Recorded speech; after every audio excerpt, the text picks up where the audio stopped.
I wanted to quickly make this video before my memory fades away about this, but I thought it was pretty interesting. Just to give you background, I like setting up systems and playing them more than I like doing actual comparisons. I just don't, at least I always felt like I never had the ear for it. People could say, oh, the sound stage is deeper and I could hear it's crisper on the high end and on the low end. And honestly, not most of the time, I really can't tell the difference. Maybe on the bass side, I can. Maybe it's because of my background where I always had big bass subwoofers in the house or in the car. I'm a real big proponent that bass fills in your soundstage on your system. So I'm kind of I like to say maybe I'm a connoisseur of the low end, and I could definitely recognize it. On the high end, I'm kind of losing my hearing, and it's my age, it's probably my military experience, it's just going to concerts, going to gun ranges with probably not the right hearing protection, cutting the lawn for years when I was a kid with no hearing protection, for example. It just adds up. So kids, wear your hearing protection. That's the one. Wear your sunscreen, wear your hearing protection. But I have a Schiit Audio, which is the company, Schiit Audio, and I actually have a Bifrost 1 first generation. I have a Jotunheim Bifrost 1 DAC. I have a Jotunheim amp, headphone amp, as well as an built-in DAC. I have I'm getting a Bifrost 2, and mostly because it's a different DAC chip, and it's also got balanced inputs and outputs. Sorry, balanced outputs. I'm trying to think, what else do I have? I have a MODI, and I just received a MODI Multibit, and I'll give you, these two are what I really want to talk about today, but I'm giving you background that I have a lot of Schiit Audio items. I have a Saga, what used to be a Saga Plus. I think they changed the name, and that's with the single tube that you could bypass if you want to as a preamp. And I have the Jotunheim, I already said, and I got my eyes closed. Oh, and I have a Lokius, and I have a Loki. So I have both. I have a Lokius and I have a Loki in the systems downstairs. Anyway, that's just background of what future videos that I think I'll be doing. So I've had this on my desktop for a long time. This is a MODI 3.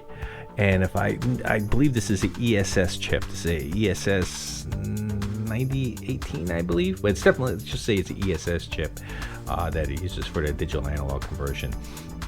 And just to give you background, here's your outputs, your analog outputs that you would go to an amplifier, which eventually go to your speakers. You have a coax input, you have a Toslink optical input, you actually have a USB input, and then you have USB power. And it could actually power itself with enough voltage from the USB, but it's actually suggested that you can kind of isolate the two.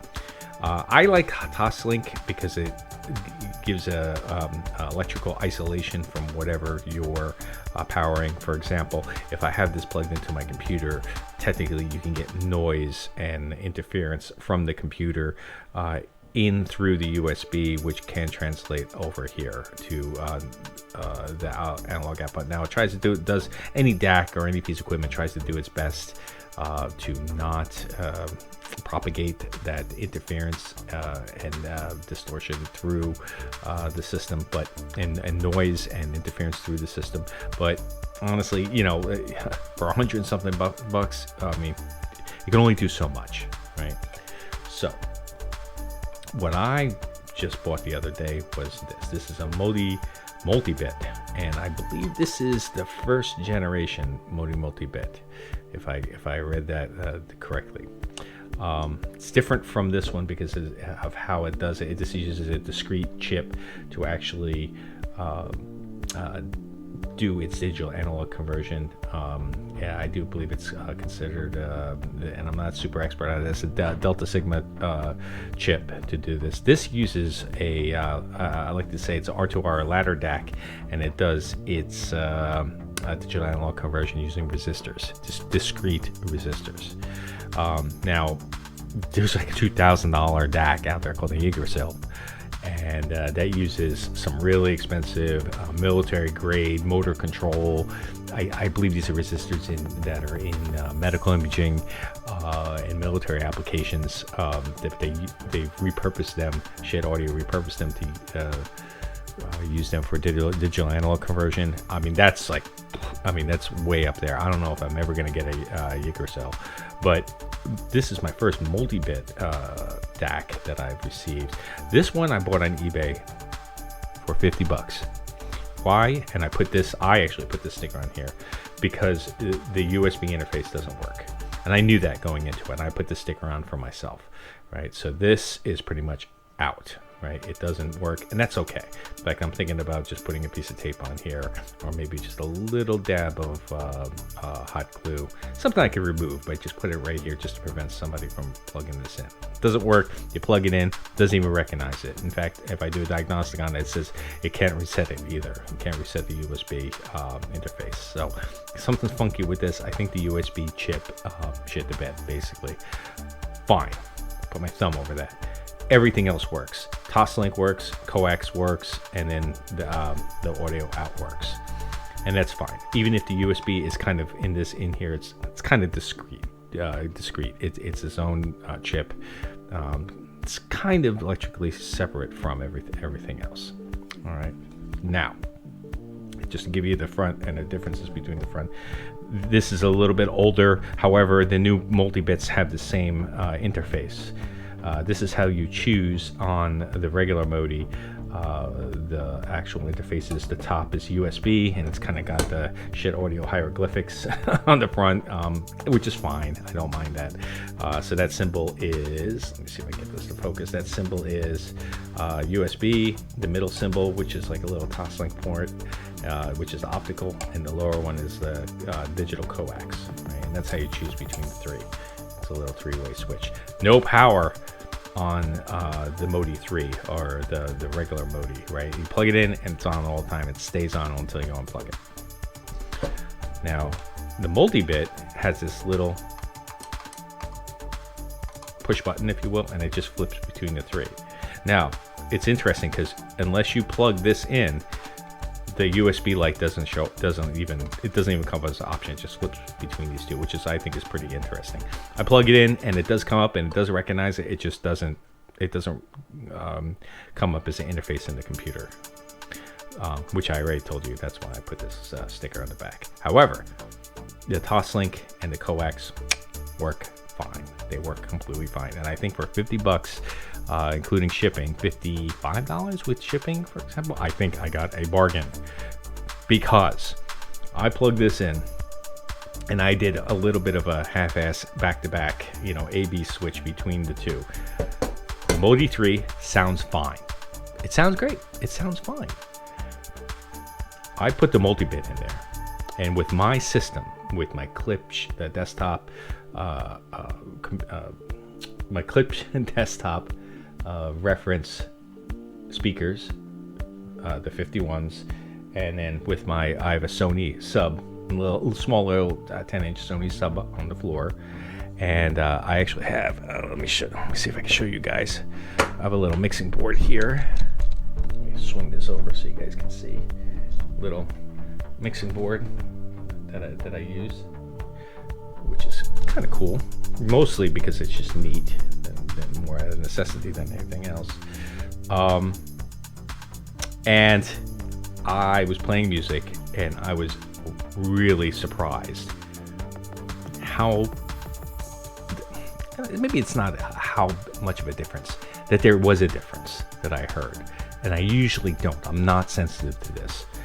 Let me use some of these audiophile terms, like the soundstage and separation. I can tell the soundstage. I would listen to the Magic Flute, for example, the aria for the Queen of the Night. I would listen to Mozart Requiem.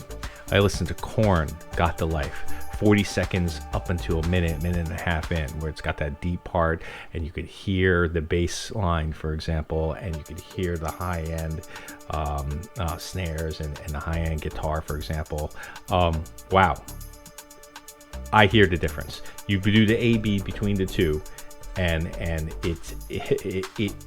it's subtle, but it's there.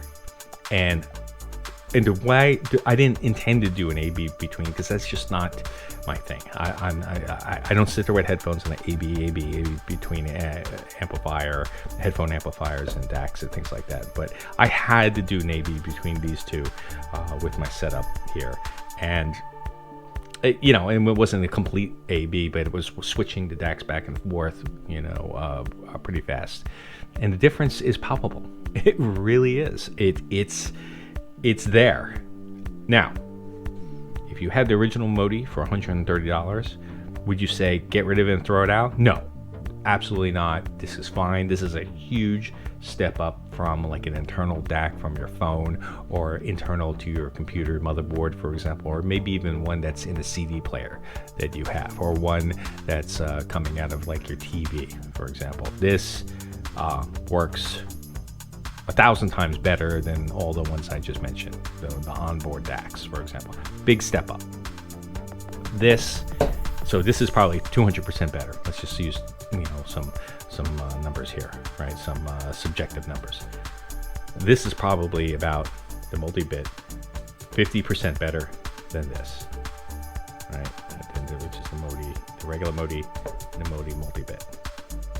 Now I'm on this kick where I want to get the Bifrost Multibit, and I want to try that, and I want to compare it to the Bifrost 1. I had the first generation Bifrost, and I want to see, which is great. Again, it works great, and I want to compare that to the Bifrost Multibit.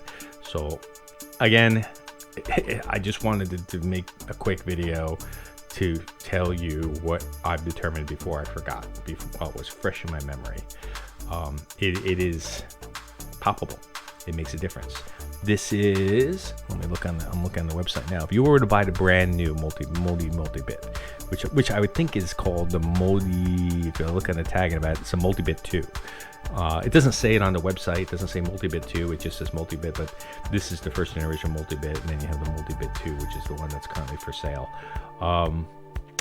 And it's listed for $299. If I picked silver, because silver is always a little bit more, $319 without shipping, right? And this is $129. I'm actually looking at the website while I'm talking to you, and it's $139 with the silver, with black versus silver. If you're on a budget and you're going to get anything and you want to upgrade your system, Modi, the regular Modi, or the Modi 3 is what it's up to. Now, is it Modi 3? Let me check. It doesn't say. It says Modi Plus. So this is one generation behind. Actually, both of these are one generation behind what's currently out there. The reason why you know that too is because the new Modi Modi Plus has USB-C, and these are micro USB.